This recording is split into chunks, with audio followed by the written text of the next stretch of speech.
So it's barely 24 hours to go for the crucial second test at Edgbaston between England and India. Now it's India which will be doing all the chasing because they have lost the first test at Headingley, and now being 0-1 down, they have to call the shots, they have to push for a victory. And if somehow they don't win this test, or even worse, if they lose the second test, then 0-2 down means they would be looking down the barrel, and then that would mean that India would be almost out of the series before even the third test begins, because 2-0 down in a 5 test series with the kind of inexperienced team India has, it wouldn't augur well for India. Now in that context, India is under real pressure. There's a lot of speculation, discussion, and a lot of attention is being placed on India, because there are three things India has to address, and the whole world wants to know how they're going to address the three things. The first one is the playing 11, because I believe there was a error or mistake that was done right before the game started at Headingley in terms of the playing 11. So how India is going to address that after the experience of a bad loss at Headingley, which they should have won, and to some extent the team selection was responsible also, because for the unexpected loss India had after dominating almost 4 days of that test, is an important question. Then the second thing that the whole world would be looking at would be in terms of how India is going to address the perennial problem that has now started to look really chronic for India in the last few years, that is the batting collapse India has been having in crucial test matches and crucial junctures, which is costing India games.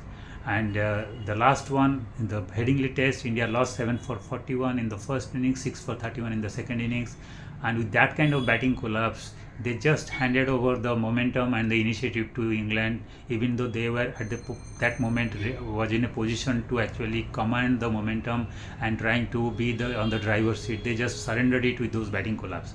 So now everyone's attention would be to see how India is going to address that batting collapse the third time. It should not happen.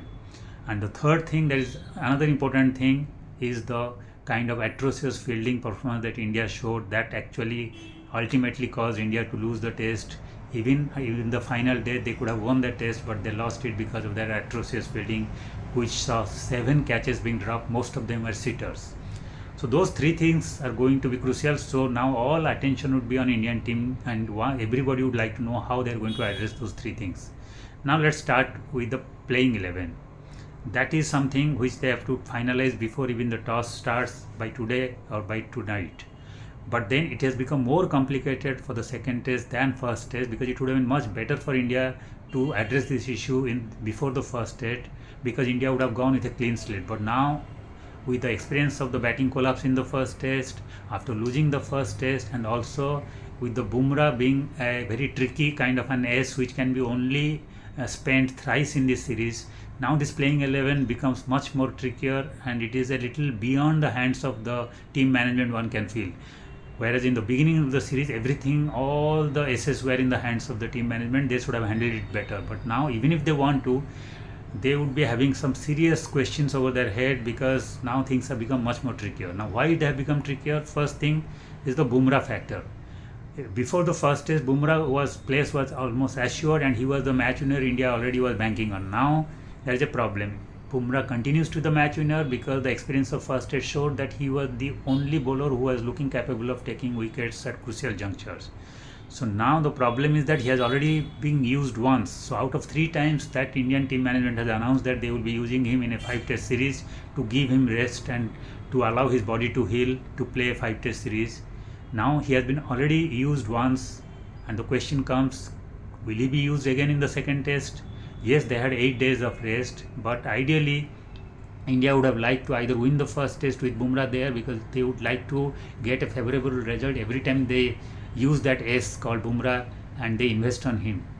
But so they wanted India to either win or at least draw the match, so that in the second test they could take a chance by giving rest to Bumrah, so that the third crucial test at Lord's, Bumrah could have come back and really shown his magic. But now that India has lost that test and India is 1-0 behind, now a $1 million question is whether to really risk Bumrah in the second test and then be prepared to give him the rest of the third test, because let's not forget, the gap between second test and third test is just 4 days. And remember that third test will be at the historic Lord's ground. Every seam bowler's dream is to play at Lord's and to give a magical performance and to attain glory at the Makkah of cricket. So Bumrah would also nurture that kind of a dream. But now, if India is forced to play him because they can't afford to go 0-2 down, then in the third test Bumrah has to take rest because there is only 4 days gap, and if India by chance has to bowl fourth in that in the fourth innings in the second test, that means there will be hardly any rest for him after bowling 45 to 50 overs in that test, and that would mean that he would be almost certain to be ruled out for the Lord's test. So on the contrary, if the Indian team management takes a risk and doesn't play Bumrah, but then the experience of first test would show that they would not have too much confidence on the seam attack that would be going without Bumrah, because in that case Siraj, Prasidh Krishna, or say Akashdeep or Arshdeep, whoever plays, would not give that kind of confidence to really win you a match by taking almost 20 wickets when the first innings experience doesn't give you that kind of confidence. Because in Bumrah's absence, Siraj has to be by default the leader of the pack, but then Siraj's own performance, though he was little impressive in the second innings with the new ball, but he has not been able to pick wickets, which is his predominant job. And if he is a leader of the pack, he won't be able to take the wickets. That would actually dilute the pressure on England, and then England can go hammer and tong against the support bowlers as they did against Prasidh Krishna and Sardul last time. This time they may attack also Prasidh Krishna if he plays, and also Arshdeep being new, though he is a very talented bowler, but England's Bazball would be attacking him and targeting him, and at least you need some time, or at least you have to be prepared to give him some time. If he performs brilliantly, then it's a miracle, but you have to be prepared that he may need a little time, and by that time England may run away with the game. So that would be a real challenge for India now to take that call whether to play Bumrah or not, and that question has to be linked with the overall perspective of the 5 test series. That won't be an easy.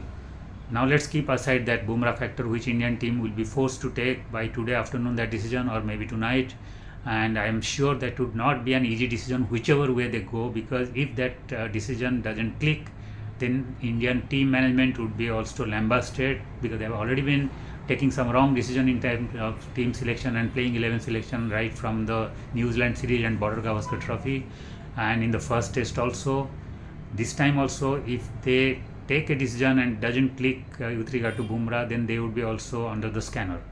But it's just not Bumrah or Bumrah's selection that would be under the scanner. It would be a few other things also, and the most important thing is what kind of strategy Indian team management is ready to go with now. Do they have the guts to go with an aggressive, positive approach, which they claim they have, to try to win the series, just not try to be defensive or be in the context, or they are going to go with a conservative approach and hope for the best that okay, they can save this test or by miracle they can win, but then they can really go with a more positive attitude if they get a chance from the third test onwards.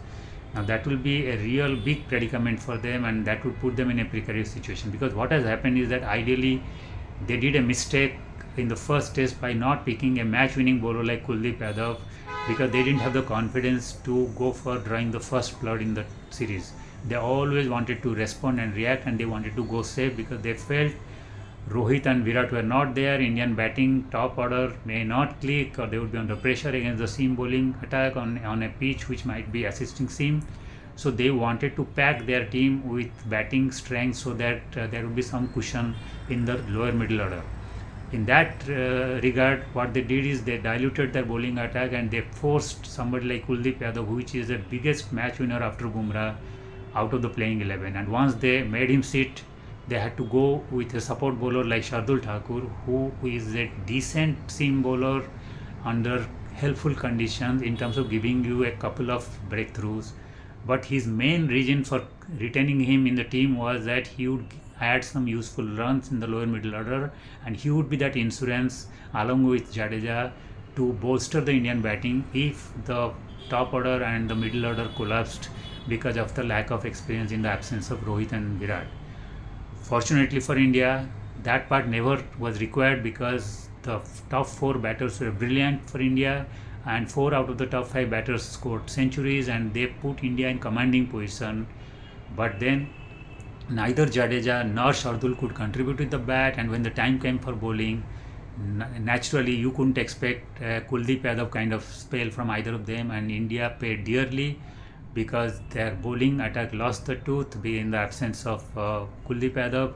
So once Bumrah was effective in the first innings, India was in the game, but then because of other factors that will come to, like drop catches and fielding problems, India could not gain substantial advantage in the first innings. And in the second innings, once England played smartly the baseball approach by giving respect to Bumrah and neutralizing him from the attack, then there was nothing left in Indian bowling to really trouble them or to put pressure them while chasing and to wrap up the game.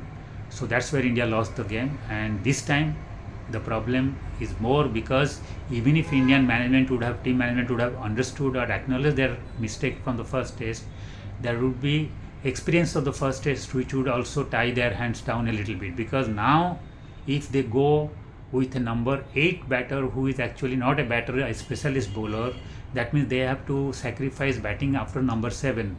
Now considering that India had such epic batting collapses in both the innings in the Headingley test, where they lost 7 for 41 and 6 for 31, then the question would come to the team management whether in the background of that it would be prudent to now further dilute their lower middle order and go with 4 bowlers who can bat absolutely nothing and contribute nothing, and whether it would be catastrophic step or it would be a really positive and gutsy step.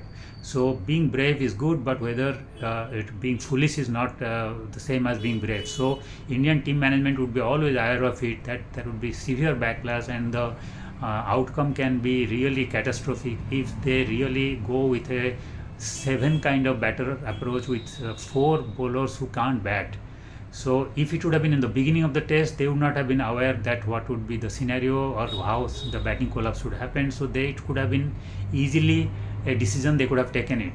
But now after the experience of the 2 batting collapses, they would be under pressure, and one has to be fair to them that yes, it is not easy for them to take whatever decision, and whatever decision they take, if it doesn't click, then they would be lambasted and the backlash would be too much for them. At the least of it, India is going to lose the test also badly. So that call again they have to take. According to me, it's very simple that if they take a Shardul Thakur or Nitish Kumar Reddy, which mostly they will go for because they would like to further bolster the batting, so they will opt for a batter who can bowl a bit rather than Shardul Thakur, who is a bowler who could bat a bit. And since Shardul didn't contribute, most likely that is the change I see, that they may opt for Nitish Kumar Reddy in place of Shardul Thakur to give more insurance and cushion to the lower middle order and tail in terms of batting. But I think that would be a very negative approach, and that would not be helpful in India if India is going to really take 20 wickets. More so if India would be going without Bumrah. Then without Kuldeep Yadav, it is like India would be telling them that the best result we are hoping for is either a draw or England making the kind of mistakes which we did in Headingley to gift the game to us. But if India plays the way India played in the Headingley test and England plays the way they played, then getting a win by playing Nitish Kumar Reddy in place of Shardul would be almost next to impossible. So according to my suggestion, my humble take would be that India should really catch the bull by the horn. India should be taking the positive approach of going for a win and have the self-confidence in their top 5 batters to once again deliver, and also believe that Jadeja can also deliver with the bat. And after Jadeja, why should they go for more and more batters? That means they would be giving a chance for the frontline batters to fail, thinking that somebody in the background or beyond us can save the day for us. No, they should give a clear message that we are going with bowlers who can give us 20 wickets, and they should go with Kuldeep Yadav, so that depending on whatever way the pitch behaves, Kuldeep is a bowler who doesn't need a lot of spin. He needs the guile and the trickery that he possesses and the mystery spin that he possesses against the English batters who are genuinely and traditionally weak against the mystery spinners to take wickets. And he would be our trump card and our ace if Bumrah is not at his best or Bumrah is not picked up for the second test. But knowing Gautam Gambhir and Indian team management strategy in the last 1 year, my suspicion is that they would opt for the second approach, not the approach I suggested. They will go with a batting strength by bolstering the batting strength by taking a Nitish Kumar Reddy maybe in place of Shardul Thakur.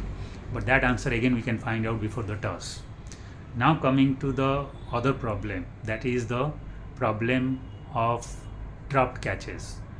But the only good thing about that is that that is something you can't do much about, because India is a pretty strong test team and India is a decent fielding side, if not the best in the world.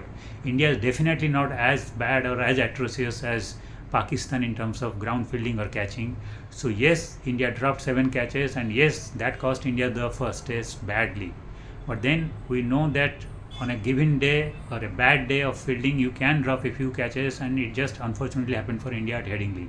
If you remember, in the first test in the recently New Zealand versus England series, New Zealand dropped around same 6 to 7 catches, and that was the major reason why they lost the first test badly. They should have won that test, or they could have at least drawn that test, but they lost. Now everybody knows New Zealand is one of the best fielding sides in the world, so you don't expect England to drop 6 to 7, New Zealand to drop 6 to 7 catches, but they dropped.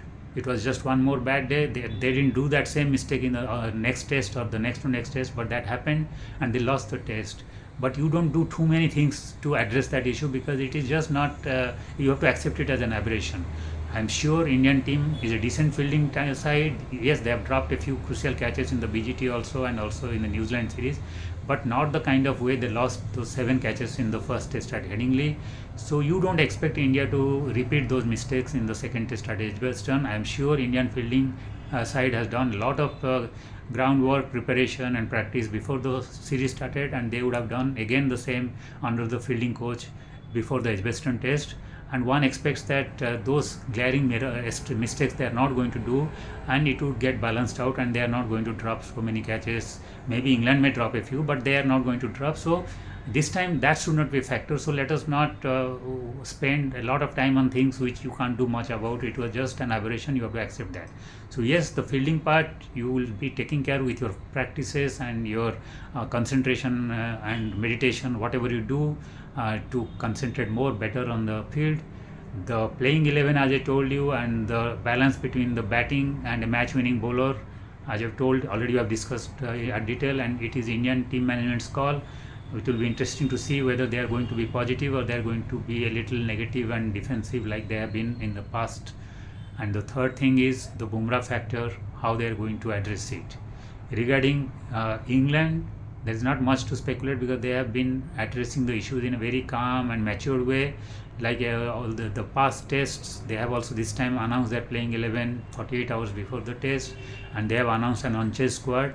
So the only speculation that was going on for all this time, whether they would be playing Jofra Archer in their playing 11 after he has been rushed back into the team after his injury, that has been put to rest, that speculation. And now they have been very clear, and rightly so, that yes, Jofra looks fit, he looks incisive, he looks sharp, he looks really at the peak of his bowling after negotiating with all the injuries, surgeries and trivial and some very freak kind of injuries in the last 3 to 4 years. But then he has only bowled a few overs for his county side. He may be looking fit, but he doesn't have the match fitness required to bowl 40 overs or 45 overs in a test match over 5 days. So rightfully and rightly, the England management and the team management and the captain have decided that they would like to give him more time to build on his body strength and his back and his elbow and his knee and everything, and then really clock some overs under his radar, and that would give them the confidence to unleash him in the third test at Lords, which would be a crucial test. So, and besides, when they have already won the first test with a proven playing 11 which have performed brilliantly, not in a great way, but at least they have all contributed. Yes, the seam attack was not looking menacing or looking match winning in individual category, but as a combined effort they were doing the job. Kars was fantastic with taking wickets of the top 4, whereas Tom was a specialist who was mopping up the tail and was responsible for the kind of collapse India had, which ultimately resulted in the defeat. Woakes was beginning to look better with more and more overs under his spell, which always is the case with him. He takes a little time.